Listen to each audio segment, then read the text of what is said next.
The Ballad of Ken and Vivian, Part 2.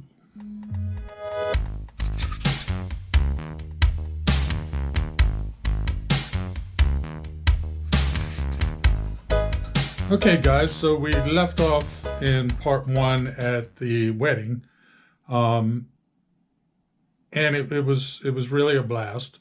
A little bit before that, well, that trip, we had rented an apartment at a place called Hanson Apartments in Minglanilla, and that's where we were staying since I was there for about 3 weeks.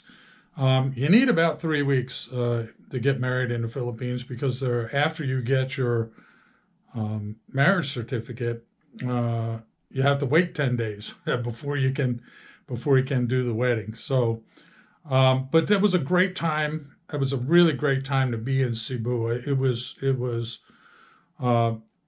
Sinulog festival was going on, and it was just amazing. And I had never seen anything like that before. I had no idea about it. Vivian filled me in on the details as we went along, and we had went down to the basilica, the minor basilica, and checked all that out. And then what we did during Sinulog Festival was in Barangay Tungkop, which is just on the southern edge of Minglanilla and the northern edge of Naga, is where a bunch of friends and family live. Vivian's sister, all kinds of nieces and nephews and cousins and stuff. And they had a big parade going down through there.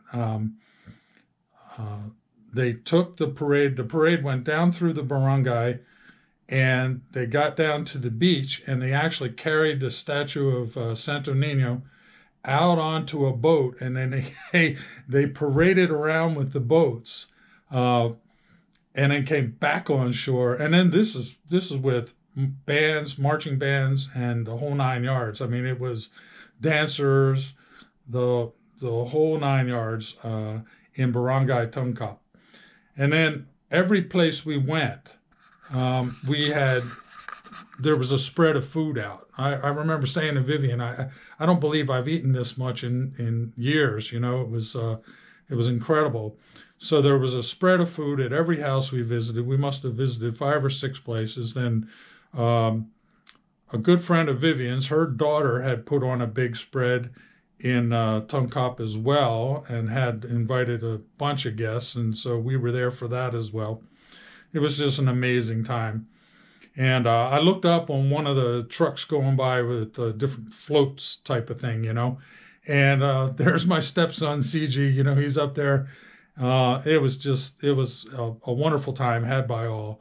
And it really was a big blast, a big heck of a party. So if you get a chance to witness Sinulog, which actually just happened today, I think is the day of Sinulog, right? Third Sunday in January. It's worth seeing. So if you get to plan a trip to visit Cebu, it'd be a good idea to plan to be there in January so you can catch the third Sunday in January and catch the Sinulog Festival.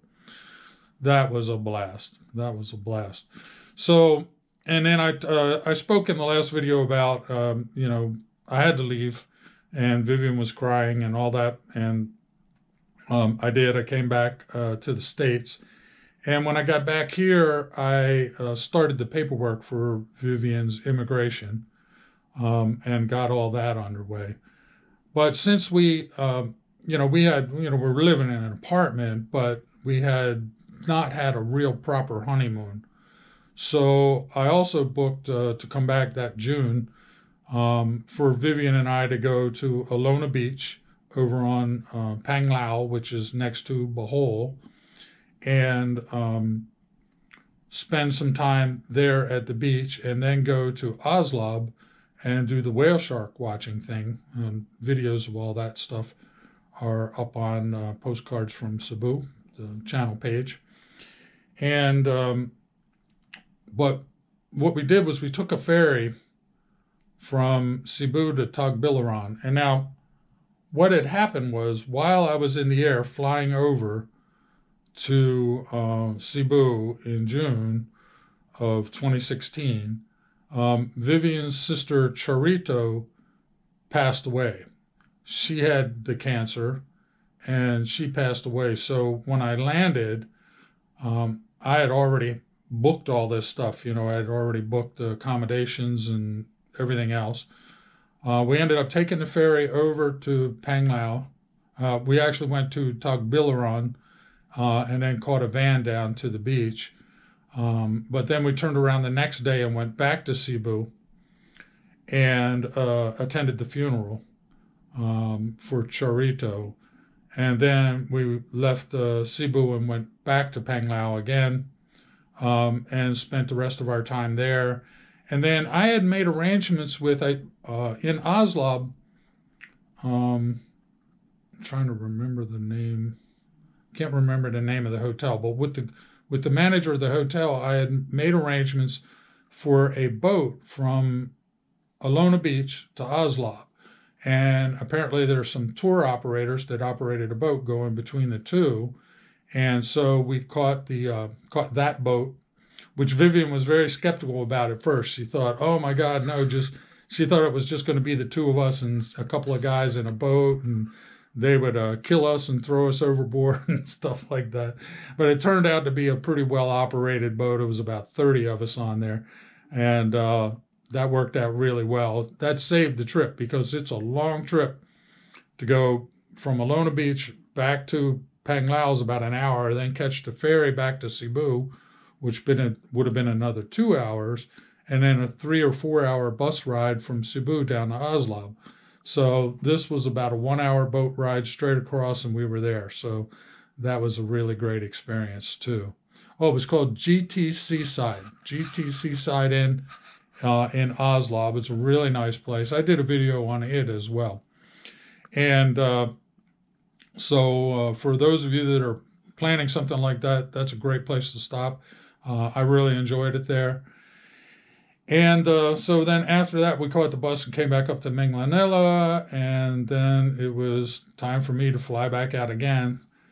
And so off to America I went. Anyway, guys, that's part 2 of the Ballad of Ken and Vivian. Feel free to leave any comments in the comments section below. Give this video a thumbs up. Share and most of all, subscribe. Up there somewhere is going to be my ugly mug. Click on it. Subscribe to the channel. I'd love to have you join me. Thanks so much for watching, guys. Bye.